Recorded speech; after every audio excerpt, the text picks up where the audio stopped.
사춘기 자녀들과 오랜만에 외식을 나갔을 때의 느낌을 가진 한 아버지가 있었습니다. 참 오랜만에 아이들과 같이 그 밥을 먹으러 나가는데 자녀들이 투닥대고 싸우기 시작합니다. 이 차 안의 공기가 점점 무거워지지요. 아이들은 아이들대로 싸우고 있고 엄마는 아빠의 소리 지를 타이밍 때문에 점점 긴장하고 있습니다. 와, 이거 어떻게 해야 되지? 아빠는 오랜만에 자기가 밥을 산다라는 그 마음으로 정말 꾹꾹꾹꾹 화를 참고 있는데 어느 순간에 갑자기 확 화가 올라오죠. 이것들이 아빠가 오랜만에 밥을 사는데. 리얼하죠?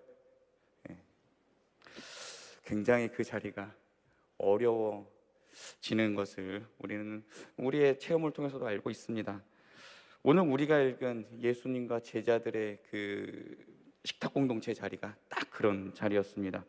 예수님께서 예루살렘에 입성하기 얼마 전 제자들은요, 누가 예수님의 옆자리에 앉을 것인가를 놓고 투닥댔습니다. 마태복음에는요, 특별히 야고보와 요한의 엄마까지 등장해서 자기의 아들들을 예수님의 좌편과 우편에 앉게 해달라고 그렇게 치맛바람을 일으키기도 했습니다. 여러분, 야고보와 요한의 엄마가 말했던 예수님의 좌우편, 무엇을 말할까요? 예수님께서 예루살렘에 들어가시면 제자들은 드디어 예수님이 로마를 물리치고 다윗의 모든 나라를 회복할 것이라는 그런 꿈에 부풀어 있었습니다. 그러니까 당연히 그 엄마가 요구했던 것은 다윗 왕의 왕위를 회복할 때 우리 아들들을 요압 장군이나 사독 제사장처럼 높은 자리에 앉혀달라라는 그런 청탁이었습니다. 그때 여러분, 다른 제자들이 그 이야기를 듣고 했던 반응이 재미있습니다. 그 소리를 듣고 분하게 여겼다고 합니다. 분하다는 뜻 무엇일까요? 제자들이 생각할 때 타이밍이 늦었다, 내가 먼저 이야기했어야 되는데, 그렇게 이야기합니다. 무슨 뜻일까요? 제자들도 야고보와 요한과 똑같은 생각을 하고 있었다는 겁니다. 예수님께서 예루살렘에 들어가셔서 로마를 물리치시고 모든 왕의 권위에 앉았을 때 자신들도 자기들도 한 자리 차지하고 싶었다, 그런 마음을 우리 성경 속에서 알 수 있지요. 그런데 그것을 늦게 말해서 나 타이밍 늦었는데 어떡하지? 라고 하면서 그 모든 제자 공동체에 그 분함이 느껴졌다, 그 제자 공동체에 긴장감이 돌기 시작했다. 우리는 이 말씀을 그렇게 생각할 수 있습니다. 그때 예수님께서 뭐라고 말씀하셨을까요? 마태복음 20장에 보면 인자가 온 것은 섬김을 받으려 함이 아니다. 섬김을 받으려 함이 아니다. 오히려 나 많은 사람의 대성물로 주기 위해 왔다, 섬기러 왔다, 이렇게 말씀하셨지만 제자들의 마음 귀에는 들리지도 않았습니다. 예수님께서 예루살렘에 입성하시던 날 제자들은 잘못된 강화를 받았습니다. 어떤 것일까요? 예수님께서 예루살렘에 들어가시던 날 예루살렘에 있던 많은 사람들이 예수님 앞에 나와서 종려나무가지를 흔들었다, 올리브나무가지를 흔들었다라고 성경은 기록하고 있는데요, 이 올리브나무가지는 누구에게 흔드는 가지냐 하면 전쟁에서 이긴 왕에게, 왕이 개선할 때 흔드는 나무가지가 종려나무가지입니다. 여러분, 왕이 전쟁에서 승리하고 돌아오면 어떤 것을 가지고 옵니까? 포로들을 끌고 옵니다. 전리품을 가지고 옵니다. 결국엔 뭐가 될까요? 굉장히 나라가 잘 살게 되고 부강하게 될 것이라는 것을 의미하지요. 그렇다면 예루살렘 거민들은 어떤 것을 하기 위해서 예수님에게 올리브나무까지 흔들었겠습니까? 예루살렘 거민들도 똑같았습니다. 로마를 빨리 물리쳐 주십시오. 그리고 우리나라를 잘 먹고 잘 살게, 병이 없고 그리고 그 병고침도 해주십시오. 그런 마음으로 예수님에게 어떻게 했죠? 호산나 호산나, 우리를 구원하소서. 그 앞에 뭐 붙였습니까? 다윗의 자손이요.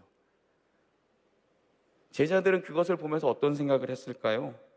야, 그래, 우리가 생각한 게 맞지. 맞아, 예수님 이제 조만간 드디어 모든 로마 권력을 물리치고 우리를 잘 살게 해주실 거야. 그런 생각이 강화가 되었습니다.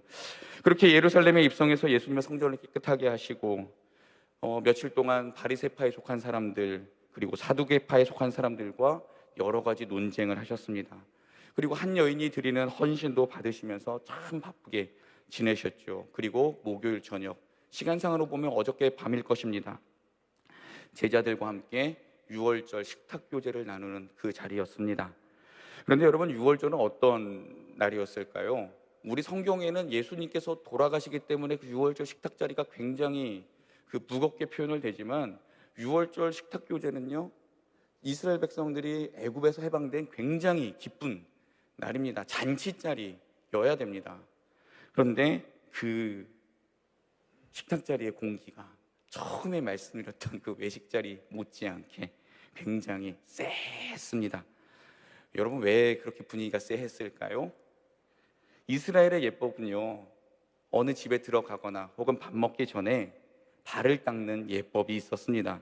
그런데 그 당시의 문화 통념상 낮은 사람 혹은 나이가 어린 사람이 나이 많은 사람 혹은 지위가 높은 사람의 발을 닦아주는 문화적 통념이 있었습니다. 그런데 그날은 어느 누구도 나서서 동료들의, 특별히 또 주님의 발을 닦지 않았습니다. 왜 그랬겠습니까? 야, 내가 최소한 너보다 높은 자리 갈 건데, 나 너보다 잘났는데, 내가 너보다 더 뛰어나. 그런데 왜? 내가 왜 네 발 닦아줘야 돼? 이제 앞으로 나는 많은 사람들 부리며 살 사람인데. 제자들의 마음속엔 이런 마음이 가득 차 있었기 때문입니다. 며칠 전 야고보와 요한의 돌발적인 행동으로 인해 마음이 상해했던 그 사람들은 어느 누구도 다른 이의 발을 닦으려 하지 않고 눈치만 서로 보고 있었습니다. 예수님의 제자들과 마지막 저녁을 먹는 자리는 축제의 분위기, 기쁨의 식사 자리가 아니라 긴장감이 돌던 정말 일촉즉발의 자리였습니다. 그때 여러분, 예수님이 일어나셨습니다. 제자들 여러분 어떤 생각했을까요? 혼나는 거 아니야? 이런 생각하지 않았겠습니까?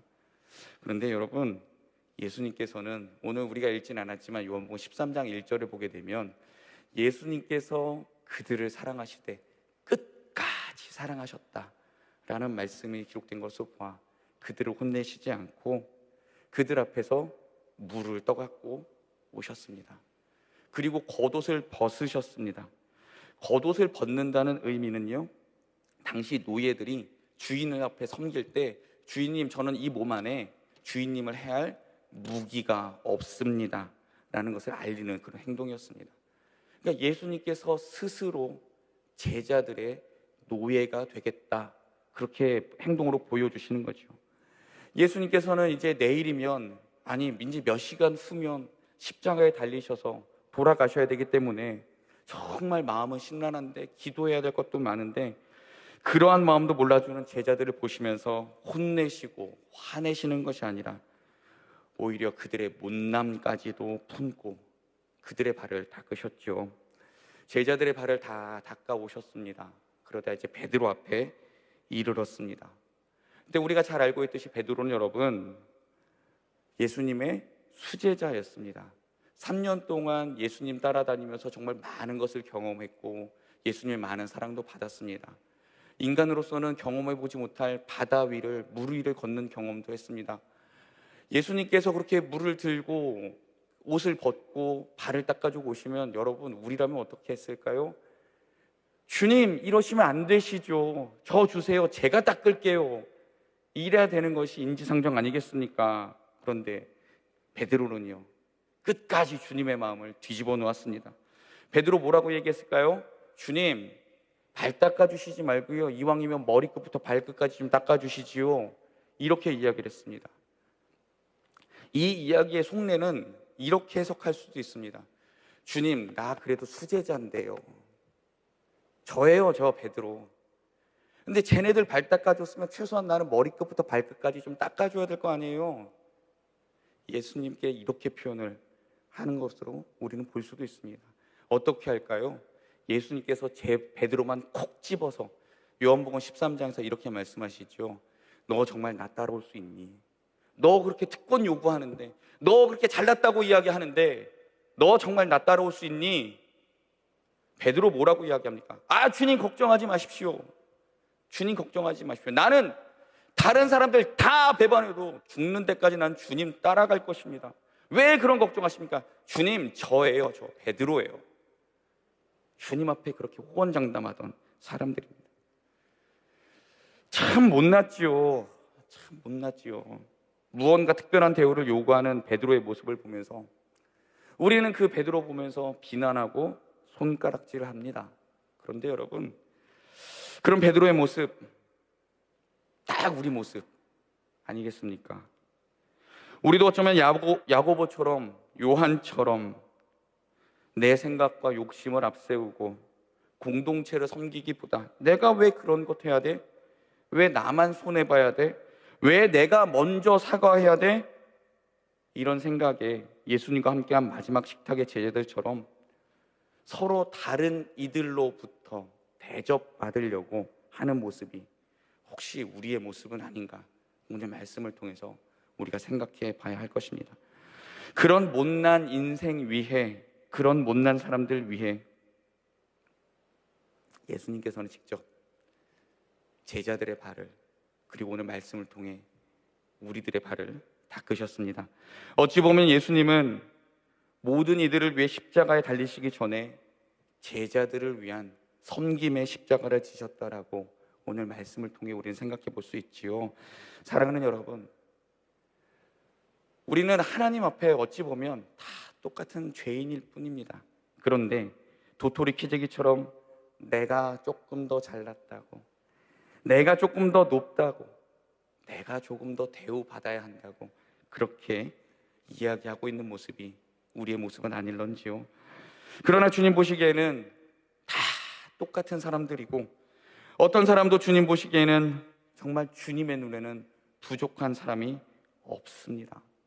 그렇기 때문에 주님은 모든 이들을 위해, 아니 나같이 못된 놈, 못난 놈 위해 우리를 사랑하셔서, 그것도 끝까지 사랑하셔서 십자가 지셨습니다. 그리고 그렇게 십자가를 지신 예수님은 제자들에게, 그리고 지금 여기에 있는 우리들에게 이렇게 말씀하십니다.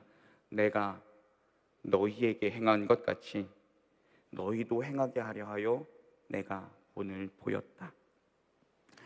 여러분, 다른 이들의 발을 닦으려면 어떻게 해야 됩니까?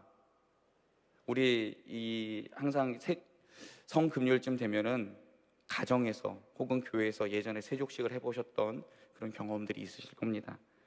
발을 닦으려면요, 여러분, 적어도 발을 닦아주는 대상 앞에 무릎을 꿇어야 됩니다. 그리고 고개를 숙여야 하지요.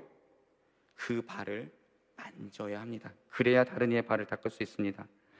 그래서 다른 이의 발을 닦는다는 것은, 다른 이들을 섬긴다는 것은, 남들 앞에 무릎 꿇는 것은 내가 꼭 지는 것 같고, 내가 약한 존재인 것 같고 굴욕적인 마음이 들 때도 있습니다. 그러나 예수님께서는 이미 우리에게 그렇게 하라고 먼저 본을 보이셨고, 우리에게 그렇게 분부하셨기에 우리는 이제 우리 삶의 자리에서 주께서 우리에게 허락하신 그 섬김의 십자가를 나도 지고 주님을 따라가야 합니다.